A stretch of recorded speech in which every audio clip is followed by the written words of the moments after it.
Good morning, I'm Jim McKay speaking to you live from the Olympics in Munich, West Germany. In September 5, we tell the true story of the tragic events of that day in '72 in Munich, told from a very specific perspective. It's the story of a television crew, sports television crew of ABC Sports that had to make the switch from sports to news on that day. ABC wants news to take over. Your sports, you're in way over your head. We're 100 yards away from where this is happening. We are the only people capable of following it live. This is our story, and we're keeping it.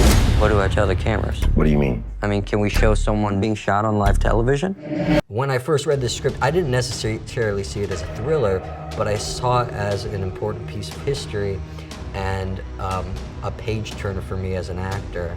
And on top of that, the challenge of playing Jeffrey Mason, who's this young producer trying to make his way in this industry and deciding whether he should go for the scoop and sacrifice some of his principles or stay true to his journalist integrity and be a bit more cautious was intriguing to me.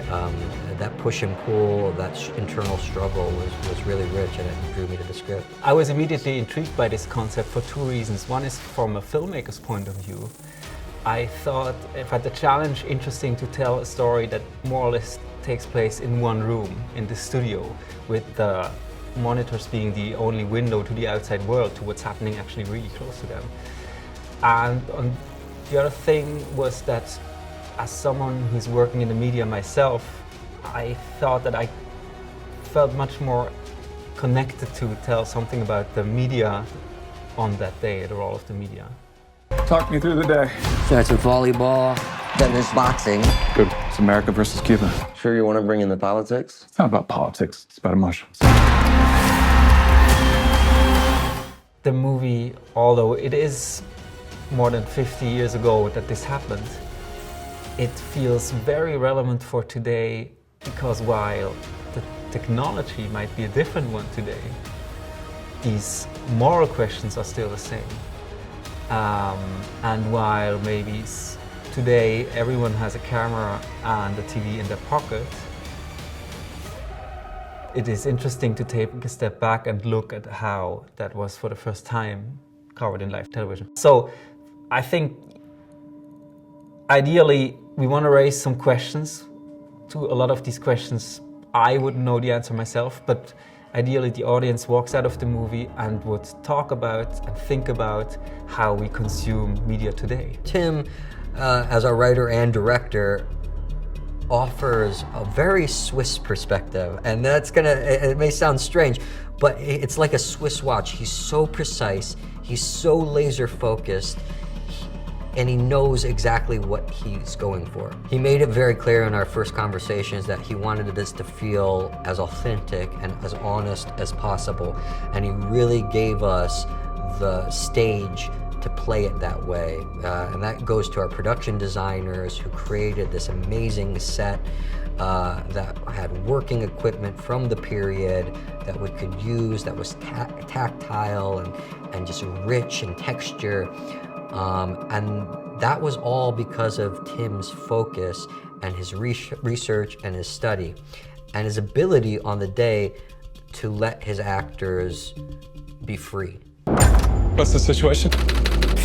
The police are reporting that armed terrorists have attacked the Israeli athletes. There's a hostage situation going on right now in the Olympic Village. I wanted to have the studio as claustrophobic as possible because we saw in these original plans it was really tight.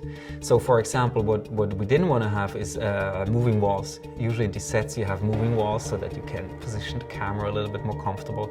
And I didn't want to have that. I wanted to have the opposite. I wanted to have this claustrophobic feeling. And the idea of the DP, Marcus Further and we discussed that we want to shoot it as if we ourselves would be a documentary crew or a broadcast team in that room. Actors by nature are competitive, and I think journalists by nature are competitive, especially if you're young and you want to make your mark and succeed and advance your career. You really are bright-eyed and at times green, but eager to do the job the best way possible. Talking to Jeffrey Mason, it became abundantly clear that when he was a young man on the ground there in Munich, he was going to focus and do the best job he possibly could do just in the telling of the sport so he could advance his career further. What I learned mostly from my conversations with him was that once the clock starts going in that control room, there's no time to stop, there's no time to think, there's no time for emotions. You do your job, you are a professional, and you do it right. It's not until after that you let the emotion and the actual tragedy wash over you. And Jeffrey told me something that was really meaningful to me, and it sort of gave me a place to start as I explored the role. He said, we had no time to think in that room on that day. It wasn't until after, when Marvin and I went back to the hotel and shared a drink, that we let ourselves cry and the tragedy washed over us. The piece of what have been called the Serene Olympics was shattered this morning. The games are still going on. Within a few hundred yards, 9 terrified living human beings are being held prisoner. This day forever changed media. This was the first time that a horrible event like this was shared globally via satellite on live TV. And it was innovative at the time. There was such excitement around the opportunity to broadcast live globally at the '72 Olympics, and having that taken over by these tragic events changed media forever. It's still something that we're grappling with, and I hope at the end of the day people realize that on September 5th, news was changed forever. If they shoot someone on live television, whose story is that? Is it ours or is it theirs? Cine, música, series, libros, teatro, artes plásticas, gastronomía, todo el mundo de la cultura y el entretenimiento aquí en El Tiempo. Suscríbase al canal de YouTube del Tiempo, que además es gratis, y le mandamos notificaciones de nuevos videos.